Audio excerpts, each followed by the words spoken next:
What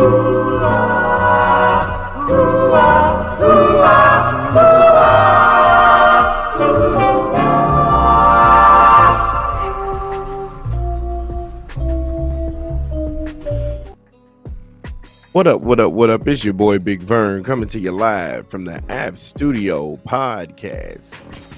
App like you got some sense. Smash the like and subscribe button. You know we like that when you do that here at the studio. Also, if you see all the socials at the bottom of the screen, you can follow us or you can directly fund the madness at Cash App, $Burn. Busy Thursday. It is a busy Thursday to a short week. I hope you all had a great New Year's. A couple of stories got away from me, but I wanted to see how they developed and progressed. And one of the weirdest stories that came out of left field was Marc Cuban. He sold the Dallas Mavericks to Miriam Adelson, and that's the widow of the late Sheldon Adelson, and that's the Republican mega donor. We don't do politics or we don't do gossip here. We only do sports, and this was weird.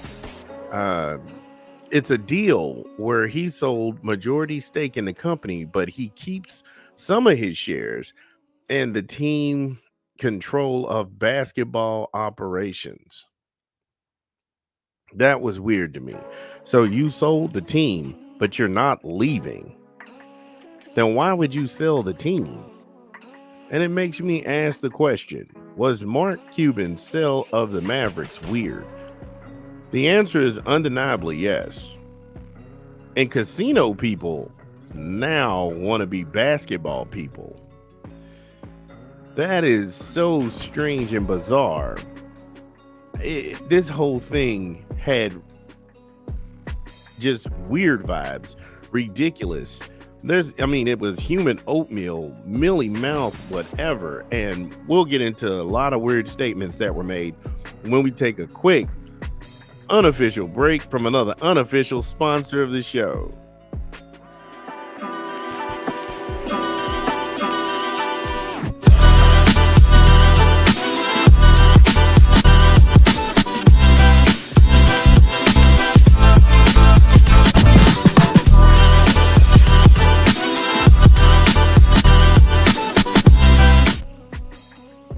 Yes, Burger King, have it your way. Burger King. Go to your local Burger King, visit those good folks, download the app, order online, try some of the signature Whoppers in the Whopper series. Have it your way. BK, have it your way. All right, so back to business.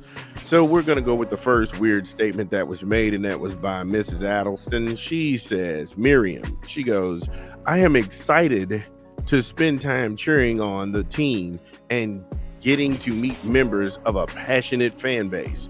What are you talking about? This lady is 79 years old. She's 79 years old. She has no idea how to run a team. She has no idea about basketball or whatever. This is just a new shiny object that she owns. I don't see a 79-year-old billionaire going into the stands to enjoy canned nacho cheese and watered down beer that's $20 for a bottle of beer, $20 for a beer and watered down nachos. To be like, hey, look, I'm one of you. I'm one of the average everyday Joes. Man, knock it off. Knock it off. It just didn't make sense. How ridiculous is that? A 79-year-old woman is going anywhere near those nosebleed seats to talk to those fans. Now, if that wasn't strange enough, Marc Cuban selling the team, sticking around as in he's in basketball operations. And then he kept his shares, so why sell the team? If you're tired of making payroll and you're tired of paying guys and running through the rigmarole, just say it. Just say, look, I want to just be completely done. And then a lot of people are trying to read through the tea leaves saying, well, he's going to make a run for president. I don't care what he does. Just make it make sense. It's all so cloak and dagger. And so now you've got a casino tycoon, the widow of a casino tycoon, who owns not only casinos in the United States, but in other countries. And now they own a team, a basketball team. I can't make sense of any of this. But hey, look, it gets even more strange. Patrick Dumont Adelson, and that's the son-in-law. He's now the Mavericks governor. His qualifications for being the governor of the Mavericks are he's the president and chief operating officer of Las Vegas Sands Corp. Yeah, that's it. He don't know nothing about basketball. He has no clue. And I hate this mentality that, oh yeah, I'll just hire the smartest minds around me kind of thing. It's never worked out anywhere. It's never worked out anywhere. The whole mantra, this is the smartest person in the room, this is that. This isn't analytics. This isn't calculated. This is all what you see, how things match up, where you can exploit the matchups, and what you can do to go ahead and put wins in your favor. And sometimes numbers on a sheet will lie to you in athletics.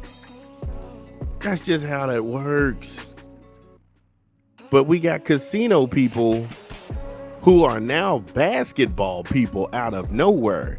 And a guy who used to run the team, he inked a deal so he can be president over basketball operations, but he can also be fired. Dude, you stand a chance of getting fired. There is nothing in your contract that says that you can't be fired. And the first thing that the owner did, they hired their family. So you've got to know sooner or later, they're going to fire you. Oh my God. Oh my goodness. So yeah, this was just strange. I'll have even more strange and ridiculous news when we come back from another unofficial break from another unofficial sponsor.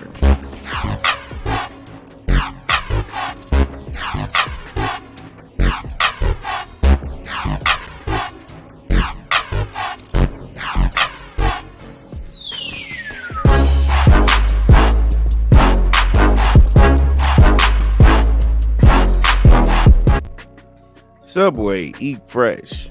Yes, refresh, eat fresh. Subway. Visit your folks at your local Subway, download the app, or order online. Subway, eat fresh, refresh. Okay, so back on to the ridiculous statements at hand. So, Mr. Dumont makes a statement, and he says, "We appreciate the faith the NBA and its board of governors have placed in us." Yeah, right. More like, we gave you all a mountain of cash and now y'all trust us. Our family loves basketball. Yeah, everybody loves basketball. Duh, it's a good game. And we plan to display our passion for the sport by owning and investing in a world-class basketball organization that wins games and proudly represents its community. None of you people live in Dallas or anything or know anything about the community. So again, these are just word salads.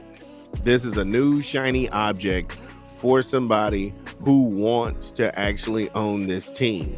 Now, when I say a mountain of cash, Miriam gave a mountain of cash. She cashed in almost $2 billion of stock that she owned and put up some of her personal cash, but it doesn't tell you how much personal cash she put up to make this deal happen.